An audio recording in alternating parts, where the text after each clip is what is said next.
to the official podcast at contentchampion.com. Join our heroic quest to discover truly epic content marketing. Introducing your host, the content champion himself, Loz James. Hi guys, welcome to episode 36 of the Content Champion podcast. Thanks so much for listening, I genuinely appreciate it. On the show this time, I'm delighted to be speaking with the multi-talented Borges. Experienced inbound and content marketer, social media marketing expert, and founder and CEO of Find and Convert. To add to an incredible CV, Bernie's also an author, popular blogger, and host of the Social Business Engine podcast and TV show. With someone of Bernie's caliber on the show, I thought it would be a great idea to assess the state of social media marketing going into 2015 and to see what's working now and what will continue to work throughout the year. Let's dive in. Thanks for coming on, Bernie. Great to be here, Loz. Thanks for having me. Now, you're a highly experienced inbound marketer and social media marketing expert and founder and CEO of Find and Convert, the leading digital marketing agency in Florida. On top of all these accomplishments, you're also an author, blogger, podcaster, and host of your own digital TV show. So there's no better authority than you to discuss the state of social media marketing going into 2015. And we'll dive into this shortly. But first, could you tell us about how you got started in the industry, please? Sure. Well, it's been a journey. I appreciate your introduction. But it's a journey, Loz. I have a corporate career that spans a few decades. I don't think I want to divulge exactly how many decades, but suffice to say that I spent several years in sales in the software industry. And then I made a little bit of a ruckus toward the end of my sales career by kind of raising my hand to the marketing people and saying, you should be doing this and you should be doing that in terms of how they can help the sales team be more effective. So they invited me to come into the marketing team and they actually embraced it. And that was my transition from being in a sales role. And actually by then I was in sales management and I transitioned into marketing. And this was out in California in the Silicon Valley area. So that led to another, roughly 10 years in marketing. So I had this corporate career, Loz, that was sales, carrying a bag, if you will, as well as managing a sales staff in technology sales, specifically software. And then going over to the marketing side for product and corporate marketing and branding and lead generation and all of that. And then eventually that led me to joining a fairly sizable digital agency located here in Florida. And this was about maybe 13 years ago. And then the bubble burst, the dot-com bubble burst. And so there was a lot of downsizing, right-sizing that took place. And then shortly after that, I started my own agency, which is Find and Convert, and really started focusing on the mid-size B2B market and really focused on lead generation for B2B companies. So I really come at it from that corporate experience from both sales and marketing, and then the transition into the agency world. And just as an aside here, tell me about Florida, because as a boy, I was absolutely transfixed by, is it Cape Canaveral, where the shuttle launches used to take place? That is correct. Florida is a very large state. We actually just moved from the number 4 position to the 3rd largest state in the U.S. from a population standpoint. And it's a very diverse state. It's a long state. So at the north end, it's cold and can even be snowy. And then way at the south end, it's kind of balmy and tropical. And I'm in the middle. I'm in the Tampa Bay area on the west coast of Florida. So Cape Canaveral is on the east coast of Florida because really the whole state is a peninsula, right? It just, sticks out from the bottom of the United States of America, right? And so it's one very long peninsula. It would take about 9 hours to drive from one end to the other. Wow. So it's like really kind of the length of Britain almost, a bit shorter, but it's a massive state. Yeah, it's about pushing 20 million people. Wow, okay. Yeah. Now, the reason I wanted to have you as a guest on the show today is because your approach to social media for marketing intrigues me. And really you're saying that companies should stop using tactics and focus on strategy when it comes to this. So what do you mean by this approach? Yeah, Loz, I wrote a book that published in 2009 called Marketing 2.0. And even though that book is going on 6 years old, it's still very relevant because what I spoke about even back then was the whole concept of engaging with people and building relationships online. And so what I still see, even now in 2015, I still see a lot of brands and a lot of individuals that use social as a broadcasting channel only. And, it's okay to do some of that. We all do that. I broadcast content, that sort of thing. But from a brand standpoint, it's so important to really approach social from the standpoint of not doing social, but being social. Right?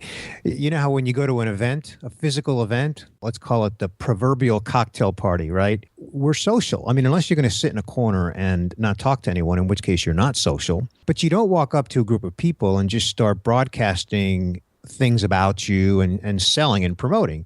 Intuitively, we know not to do that. But yet, even in 2015, a lot of brands do that. So that's why I've even tried to use the shock factor, Lowe's, by saying, I don't even like the phrase social media marketing. I would rather say, let's approach it as social business, because every one of us, you, me, and anyone listening, is either running a business or works at a business. And that business has a product or a service, even if it's a nonprofit, has a product or service for which there's an exchange of money. Again, even in nonprofits. So we really should be approaching it with, what are the business goals? Let's define those business goals, and then let's create a marketing plan. Notice how I'm using a broad phrase there, a marketing plan that includes social, it includes content, it's integrated. It brings together all the elements that need to be brought together for us to find our target customer, engage with them in a relevant and a human way, and add value to their life, be useful to them. And then along the way, you can certainly offer opportunities to learn more about your product, service, the traditional calls to actions, that sort of thing, build your list, nurture them, continue to, build your relationships with them. And along the way, have those calls to actions that can, in fact, contribute to sales, which is what most of us in the end are out to accomplish. But approach it from a business standpoint and not from I want to grow my Twitter following. I want to grow my Facebook following. And there's so much of those vanity metrics that have been the focus for too many years, in my opinion. So really, what comes out of that is that businesses who are just doing a bit of social media for the sake of it could be doing more harm than good. In some cases, they can be doing more harm than good, as well as they can get limited or no results. And how many times have you heard somebody in a company say, we tried social media and it didn't work? Because what they tried was the wrong approach. Or maybe they delegated it to somebody that frankly doesn't even know what they're doing, and they took this approach to it and they just started broadcasting. Too many brands overlook the word social in social media. The concept of being social. And instead of looking at social media as a way to be social, as one of the elements in their marketing strategy, they instead look at social media as broadcast channels, just to broadcast their messages. And, even here in 2015, we're still seeing a lot of that. So what you've seen me really talk about as you've consumed any of my content, Laz, is let's operate as a business. Let's run our businesses and use social in the context of our business. And that's why I've embraced the phrase social business. That's why my podcast that I know you know about is called The Social Business Engine, because we talk about social in the context of business. Okay, so I'm a small to medium-sized enterprise owner, and I'm sitting there with my team. We've been doing some social media work. How do I strip this back and say, okay, it hasn't been working for us. What are the steps that I now need to take to get this back on course? Okay, first of all, it's really important to know who your customer is. And it's really important to do what the industry has come to call a persona analysis. And I know you're familiar with this, Laz. So doing that persona analysis and segmenting your customer into different personas and understanding exactly what their wants and needs are. And I like to put some emphasis on the emotional needs of the customer, because in most cases, customers make an emotional decision. And that even stands true to B2B, okay? So knowing who your customer is and then putting a plan in place, a game plan that allows you to reach the customer where they are, engage with them at a human level, not just through your logo. That's hugely important. And then through that engagement, finding ways and opportunities to take that engagement to different levels and produce business outcomes from that. This does require, doesn't it, though, if you like, a change of mindset, because it occurs to me that a lot of what people are now calling the C-suite, the senior managers, the top tier in companies, and also the staff on the ground at the coalface, as it were, if they've been used to doing something in a certain way, the sales team, the marketing team, it might be quite difficult to get their head around all this, mightn't it? Well, it's interesting that you say that, Loz, because I actually wrote about that in my book way back in 2009. It absolutely requires a mindset shift. And it's not just a mindset shift. It's also a behavior shift. So if the C-suite in a business can understand that social is not about broadcasting, but can understand that it's truly about making human connections, and then in those connections, driving toward business outcomes that have been defined, then it's not just the mindset shift, but how are we going to change our behavior? So simple example is, let's start migrating from just the brand doing social to the people in the company being social. And yes, that's both a mindset shift and a behavioral shift. Because for some people, that's a very uncomfortable transition. We're actually asking them, suggesting that the people become active on social. So depending on the size of the organization, this can be an easy thing or it can be an extremely difficult thing, depending on the size of the organization and other factors, starting with culture, the culture of the company. So if you can really create a culture or already have a culture where you can really empower employees to be social, allow them to be themselves, and arm them with content, arm them with do's and don'ts. And this is where we get into the G word, governance. And one of my own discoveries, Laz, is that governance, I used to think of governance as something very legal and also something kind of negative, like here's all the things you can't do, is what I used to think governance was in a business as it relates to using social. In fact, the companies that are very successful with a governance policy, what they actually accomplish, Luz, is they give their employees confidence, because instead of governance being viewed as negative and here's all the things you can't do, it's a plain English, well-written, non-legal kind of a document. It's only a few pages, not 50 pages, but 2, 3, 4, 5 pages that explains the strategy, how we want to reach our customer, how we want to engage our customer, and guidelines on how to do it effectively, so that the end result is not something that's perceived negatively, but something that's actually perceived very positively and really gives employees confidence, as opposed to fearing that they're going to get fired by using social media on behalf of their company. And one thing that comes out of that is that perhaps social is as social does.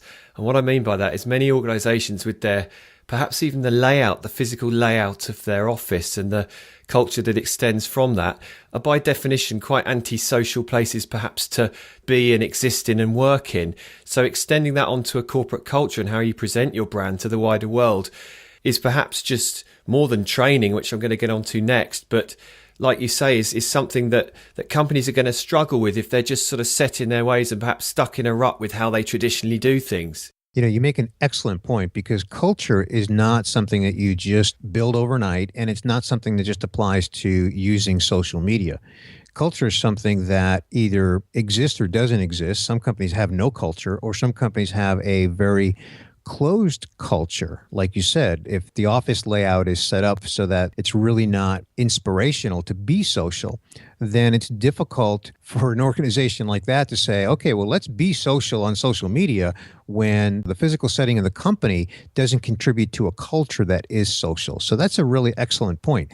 See, that's why I like the phrase social business. It's about the business. It's not about social media. It's about how are we operating the business. I heard someone say recently, and I really love this, and that is, Social business is really just about doing business the way that we live our lives today. And the way that we live our lives today is we have smartphones and we have laptops and we have tablets and we have internet access at our fingertips all day long. And we have social media tools and platforms available to us all day long. And I realize there's different industries, like in healthcare, for example, doctors, nurses, lab technicians, they're not in a position to use social media throughout the day while they're doing their work because they're busy treating patients. So I understand that from one industry to the next, the dynamics can be very different.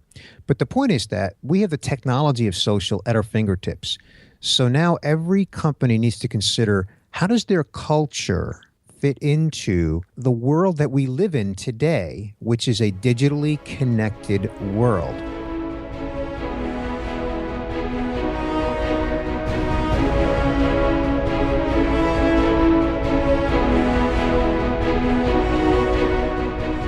You're listening to the Content Champion Podcast, showcasing the best content marketing strategies across the web. We're back with Bernie Borges. So if social media is just a tool, how do you train your team in practical social business techniques? You've probably experienced some training in your own career. I know I have. And training is good, but it's a double-edged sword too, because training sometimes can have a limited effect. You've heard the phrase one and done, where a trainer comes in and they deliver, they're a hired trainer. You take your employees out of their day-to-day job, you put them into a one-day workshop, maybe even a multiple-day workshop. I mean, I've been through workshops that are multiple days, and that's an expensive endeavor for a company, not only from the standpoint of what they're paying, that's actually a small part of it, but the opportunity cost, if you will, of pulling 5, 10, 20, 30 employees out of their job into a training environment. So it's a big investment. And the reality is, when people walk away from that training, if there isn't behavior change and there isn't a plan to follow through on that behavior change, then most of that investment in training doesn't really pay dividends. So while training is important, it should be viewed as a journey and not a one and done event. It's not to say that it's a bad thing to bring somebody in to do a 2-hour, half-day, one-day kind of a session. I'm not saying that that's a bad thing. What I'm saying is it should be part of a bigger plan. There should be a more sustained strategy to provide training as a journey. And then the other piece to that, as I mentioned, is to also provide governance, because if you provide training and then you also provide valuable and tangible and clear guidelines on how employees can be social, then you have a greater chance of actually getting some measurable results from that. As long as it's a sustained program that's part of a strategy and not just a one and done. We're bringing in a trainer, one-time event, and then he or she is gone, and then there's little follow-through after that. It's all about behavior change, putting governance in place after that, and then also providing the tools, because social is technology. So giving employees the tools, and there's all kinds of tools that are out there. So I'm not here to, endorse or promote any one tool. There's lots of different tools, and businesses should make the investment in providing tools to their employees to make it as easy and as efficient and as measurable as possible. I'm glad you said that, because if we've got the process in place, as you've just outlined, how do we know that it's working? How do you measure this? What sort of analytics are you using? What sort of metrics are you using to show that this cultural change is having a positive effect? Yeah, there's a lot of different, metrics that you can measure. There's a couple that I'll talk about here. One is adoption. How many people within an organization are adopting this strategy of being social? So if you've got a tool that gives you that visibility into which employees are actually participating, then measure the adoption rate. And then sort of part B of the adoption rate is measure their activity. What are they doing? Are they engaging? Are they sharing content? Are they commenting on blog posts? Are they commenting on, different activities, different engagement points on social? So their adoption rate and their actual activities. And then another one that's a little bit less clear in some cases, and I know that a lot of businesses struggle with metrics, and we've got lots of tools and lots of things that we can measure, but one that is not so black and white to measure, but I think it's one that needs to be really watched for is relationship building. Because at the end of the day, Laz, businesses are made up of people. People do business with other people. And whether it's B2B or B2C, we've all heard the proverbial, we live in really a P2P, person to person, or H to H, pick your acronym, right? Human to human. Are the employees building relationships, and is social part of that relationship building process that can point to measurable business outcomes? Some of that is going to be anecdotal, and some of that is going to be measurable within tools and technologies. But the point is, it's, put the lens on, put the glasses on, looking for those relationships that can be attributed to being a social business, and then the outcomes that come from those relationships. Okay, so where does personal branding fit into social media strategy? Is it the bedrock that successful strategies are built upon? Personal branding at the individual level is really an interesting thing. It's something that, people like you and I embrace that because of the business that we're in. But there's also a lot of businesses that are in highly competitive industries where the talent that works for them is in very short supply and in very high demand. And generally speaking, those organizations are very reticent to encourage their employees to build their personal brand because they have the obvious fear that those employees are going to increase their value in the marketplace and either get recruited or just leave on their own. That's a very real fear for a lot of businesses in certain industries. So I'm not here to say that every business in every industry should embrace personal branding. I do think that every organization should look at their situation, and if they're in a situation where allowing their employees to participate, encouraging their employees to participate is not a huge risk for them, then I encourage that. But let's face it, if 30% of the employee population adopts the social business mindset, then it doesn't mean that 30% of your employee population is going to actually do personal branding really, really well. Really, a small percentage of them are going to do it really, really well. And those are the ones, the small percentage of them, those are the ones that the organization should, in fact, embrace and actually encourage them to build their personal brand. Again, where it's not a high-risk situation for them. Because when they do that, then those employees have the potential to create what I call the halo effect, right? Where they're creating content and they're getting speaking engagements and they're writing articles for third-party publications as well as for the brand. And they're building a brand for themselves that reflects well the halo effect on the corporate brand. So it can be hugely valuable. And there's lots of industries where that can be very, very valuable. But again, I know I'm going to be a little redundant here, but there's also some industries where it can be risky for them. So they have to kind of find a middle ground. And in some cases, it's less about the employee, if that's a high risk, and more about building the company brand and building equity in their content at an aggregate level. And that's where they can perhaps take an approach where they build some kind of a media channel and employees contribute to that media channel, but aren't necessarily identified by name.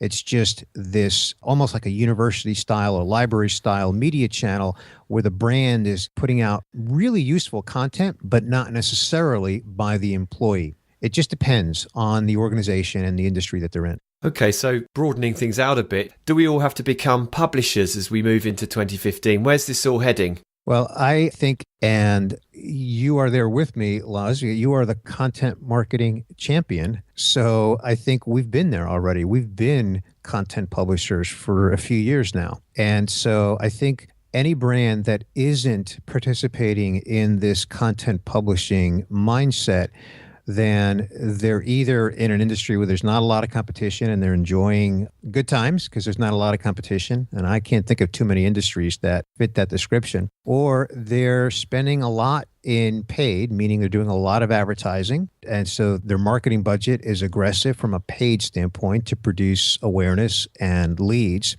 Absent of either of those two, then in modern marketing terms, Laz, as you know, we really do need to be producing content because, there's data that I saw recently that shows that 84% of us, meaning people, trust what other people recommend online, but only 15% of us trust what brands say online. So again, this comes back to we've got to be producing content. And if people can be producing that content and sharing their knowledge and insights, then that brand has a much stronger potential to reach and engage their potential customer. Well, that's fascinating. And let's start finishing up by talking about your brand. Can you remind us where we can find you online, please? Your fantastic website, your blog and podcast and TV show. Well, thank you, Les. So my agency is findandconvert.com. You mentioned that I'm in Florida. We serve clients across the U.S., and we've even served some clients in Canada over the years. My podcast is socialbusinessengine.com. And there's both a video element, as you know, and then there's an audio podcast. And so I interview brands and we talk about, their social business journey and share their war stories and their lessons learned, and really look to give some specific examples to the things that, we've been discussing here today. Wait for it, listeners. Here comes the PS question. Could you please share one advanced content marketing strategy that we can use right after this call? Well, I would have to say, Laz, that it would be what I spoke of earlier about being social. Instead of thinking about how you do social, think about how you can be social as an organization. And part and parcel to that is governance. So don't be afraid of the G word, the governance word in your organization. If you don't have a governance policy, if you don't have something that's written in very plain language that's easy to read, it's just a few pages for your employees that actually explains to them how to be social, then think about creating that governance policy. And I did a podcast episode on that. And so I would encourage listeners to gain some insight into that by looking at episode 42 on the Social Business Engine podcast. So that would be my actionable advice, is to embrace governance and do that in 2015. Well, it's a fantastic strategy. I advise everyone to go out and listen to Bernie's podcast and consume all the rest of his content. Bernie, thanks so much for being my guest today. I really appreciate it, and I wish you all the best of luck in future. Thank you, Lois. Thanks for having me. Really appreciate it. You've been listening to the Content Champion podcast, available at contentchampion.com, Stitcher, Zune, the BlackBerry Network, and on iTunes. Until next time, thanks for listening.